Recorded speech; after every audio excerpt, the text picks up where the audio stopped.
आसवा आज हूँ पूर्णग्रास चंद्रग्रहण। यह हूँ चलित वर्षर द्वितीय एवं शेष चंद्रग्रहण। आज राति 9:57 रु ग्रहण आरंभ हो राति 1:26 रे ग्रहण मुख्य हेब।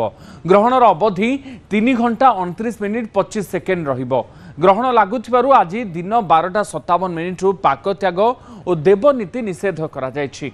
राति 1:27 पर देवनीति एवं पाक आरंभ हेब। 12.5 घंटा धरी पाक निषेध एवं देवनीति निषेध रहिबो। चंद्रग्रहण भारत समेत एशियार आउ किछि देश ऑस्ट्रेलिया, न्यूजीलैंड एवं अमेरिका, फिजी रे मध्य देखा जिवो। ज्योतिर्विद मतरे विभिन्न राशि उपरे चंद्रग्रहणर भिन्न भिन्न प्रभाव रही।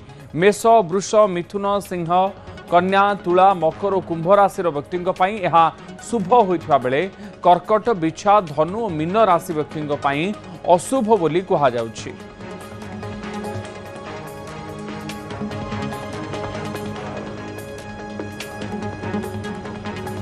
चंद्रग्रहण स्पर्श हम राति 9:57 तार 9 घंटा पूर्वर दिन 12:57 ठारू पाक निषेध देवनीति आदि बंद रहिबो।